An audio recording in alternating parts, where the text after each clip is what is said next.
This is KUGAN CASSIUS for IFL TV in association with MCK Global. We're in Hollywood here at the JD party. I'm joined by ZERKAA. Josh, how are you, mate? I'm very good, thank you. 24 hours away, 24 hours away. 24 hours away from something that we haven't quite seen before. Two YouTubers headlining a professional card at the Staples Center tomorrow night. Let's just talk about that, just as a concept. Talk about that. Yeah, so literally we were talking at the bar a minute ago, and just almost like a moment of like realization of like how big this has become. Like we're at a party in LA hosted by a brand full of influencers for a fight that my friend JJ is going to be taking part in. Like mainstream media's covering this everywhere. Like you look on YouTube right now, and every video trending is about this fight. Like the whole world is talking about this fight right now. It's crazy.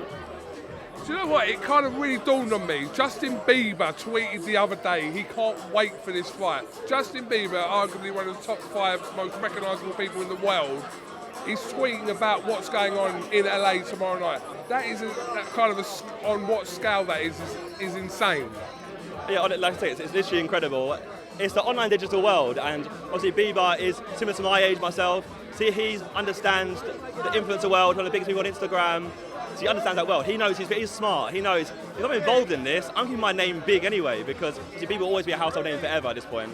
But he's getting down with the kids almost, so to speak. Let's talk about KSI. KSI, kind of this story of KSI in the boxing world started with Joe Weller, okay, who's around here somewhere, okay. They had their first fight, which done incredible numbers.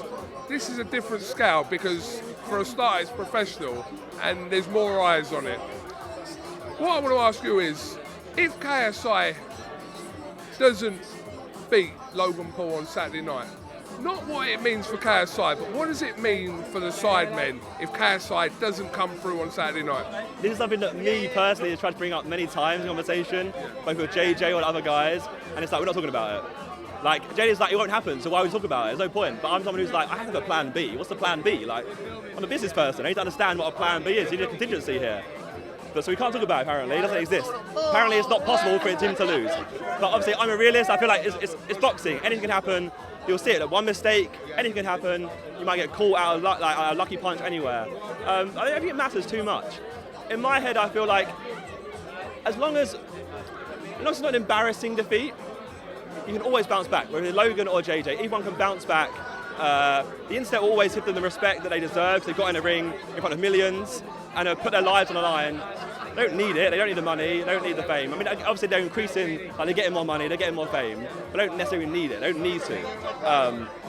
So it doesn't really matter too much. I think they'll bounce back stronger. I think like either person's YouTube channel or YouTube career or mainstream media career or boxing career will flourish further from this fight regardless of the outcome. It's ultimately just down to is that defeat embarrassing? For example, say if we get in the ring and we see like a McGregor Aldo situation where, imagine we just step forward, like JD steps forward and bang, gone. That would be an awful experience. That's now a meme for the next 5 years. You will see a picture or a gif of JJ falling on the floor for the next 5 years. It's whether we can ride that wave or not. I don't know. Can you ride that wave? I don't know. That's what we're about to find out in 24 hours time. Will Logan or JJ survive the wave of the meme generation if it's an embarrassing defeat? I don't know. When a boxer suffers a defeat, they've got an opportunity in the not so distant future to kind of put the result right. Whether it be a rematch or another fight, it can always happen. But with what's going on and them making their professional debuts, we don't know now, after tonight, when Logan Paul or KSI will fight another professional fight. So we don't know when they're going to have that opportunity to put it right if it doesn't go their way. I mean, where's Eddie Hearn? That's down to him, right? He's right there. But yeah, I mean, I guess as long as this goes down well, and we see a lot of subscriptions over to the Zone, and we see a lot of PPV buyers for Sky Sports, as long as we see that, then I'm sure Eddie will go, you know what, we need to delve a bit further into this. Could we get Jake Paul and Gibb onto a card in the future, or do we go, okay, let's get KSI versus Logan Paul free? If it's a good fight, and it's worth seeing again, then I'm sure they'll go, okay, is it worth doing it again as a redemption story? Everyone loves a redemption story, right? Everyone loves to see someone go, you know what, I'm going to fight back, I'm going to bounce back stronger, and I'm going to win next time. So I'm sure, as long as this goes well, which it seems to be doing across the whole internet right now, as long as people actually go out and buy, then I'm sure we'll see it again in the future. Do you know what? Let's actually ask him. Edward, can we borrow you for 1 second? 1 second, come in. Umar. This is I'm on right. SIDEMEN. Yeah. Oh, hey! He's Spellman. Obviously, I knew that anyway. Right, Eddie, what we're asking now, right? If KSI isn't to be victorious over Logan Paul, what does that mean for KSI? I'll just ask Josh that. For you, if KSI doesn't win on Saturday, what does that mean for KSI? In what respect? Commercially? Commercially, as in a future, if he's going to have one in boxing? For me, that's what's so exciting about the fight, and that's why they both want to win. Speaking to them both, they both want to win, but KSI really, really, really, really wants to win. Not just for his career, but I think he's a bit of a competitor. And actually, I think he's got more to lose.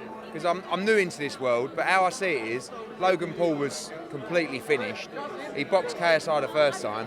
He's been building, and even the build-up to this fight has given Logan Paul so much exposure and profile that if he wins tomorrow, he's probably the Mac Daddy.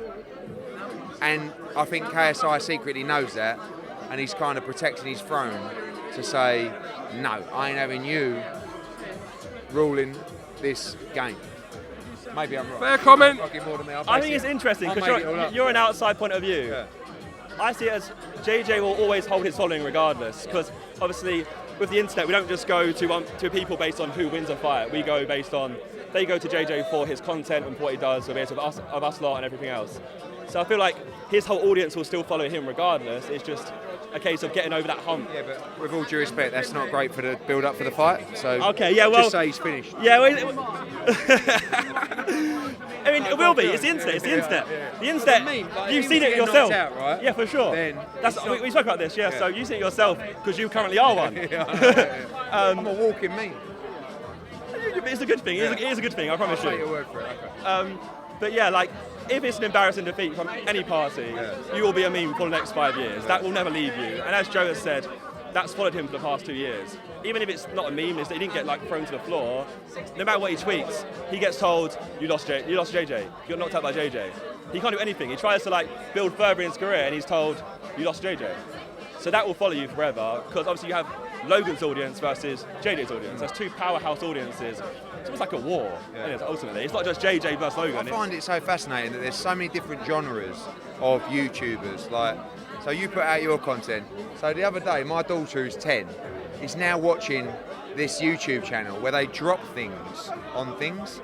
So from like 300 foot in the air, they drop like, I don't know, a 10-ton kettle onto a car, and that's all they do. They just drop things onto things from extreme heights.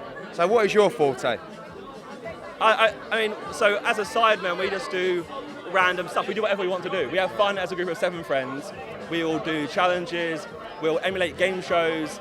We'll do football, boxing, whatever. We just do literally whatever we want to do, we do it, which is what you've seen with JJ himself. How did you get into that? You seem like a very well-educated man. We've got a long story to go through. Like, I started purely out of luck 11 years ago. I was playing games, and I was competing on games, right. And I had to prove that I was winning on the game with this company to prove I could get win earnings basically. And I showed my friends like clips of me winning, and that got shared and spread. And I was like, okay, like people are watching this, so I started posting more different clips of me playing well, and literally from there it's progressed. And JJ's pretty similar. Yeah. No, I did my podcast with him, and he's like, yeah, I scored this free kick, and I posted it, and everyone was like, that's sick. So I did another one, and then it just went from there. I'm like, fucking, you know. Yeah, so our growth's been like very natural, and like we've learned to adapt to every situation we've been put in, and we've learned, okay, the audience now want to see our faces, so let's put our faces there. Our audience now want to see us like play sports, okay, let's do that. And we just learn to adapt over time and keep going. It is crazy. Fascinating. It's not just crazy, it's fascinating for me, because all the interviews this week have been about, everything's about numbers, right? These guys, this guy, biggest view whore in boxing. You've got Boxing Social over there, pulling one off like daily. They've done 1 million with Bazinga the other day. They're like, we're trending right now. Exactly. Yeah. I know. That's amazing. It's amazing. Final question. Josh Bruckner, who makes his debut tomorrow. Where does he kind of fit into all this? I think he's quite small level. Like, I mean, how many have you got? On YouTube, combined like 5 million. Yeah. And you have SIDEMEN channel, which has like 10 million combined. Yeah, so Josh has got like 1.4. So I think he's quite. No, but in their world. No, so like, He's got over 1 million subscribers. Yeah. So he's still big in his field. Yeah. What you'll find is there's like almost like little micro communities. So what is his field? I believe, from what I know, BT, something like. yeah, I feel like he Him does. and his missus, He does like like, fighting yeah. stuff and a mixture of other stuff. Yeah. I'm not too versed on him myself. Yeah. But ultimately, like, there are channels out there about ants, literally ants, that have millions of subscribers, millions. And it's about ants. How many subscribers you got? Not as many as these guys. No, how many? About 600k. How many But have you got? Subscribers. 65. Matchroom Boxing have got 110. You're starting the numbers game. It happens. Yeah, of course. right, Ed, you All right, mate. mate, you do know we've got a bigger clip than them.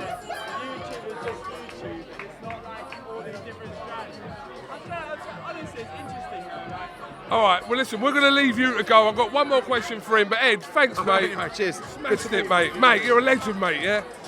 One more question for you. You're kind of a massive advocate of the whole YouTube community and that. What does this fight mean for the YouTube community? I think, it's a case of it allows mainstream media to take YouTube seriously because we're on a huge global scale right now. Mainstream brands taking it seriously. Obviously, boxing purists showed their disgruntling towards it. Hopefully, it's a good fight, and then boxing purists will be like, you know what, fair play. But ultimately, for us, it's about YouTubers being taken seriously and us innovating, breaking boundaries. Like, this is a big boundary right here, a big wall, and we're breaking through it. Like, we're having Sky Sports interviews. Like Joe Weller's on Sky Sports right now. He's on Sky Sports. Like, we are trending on YouTube right now talking about boxing.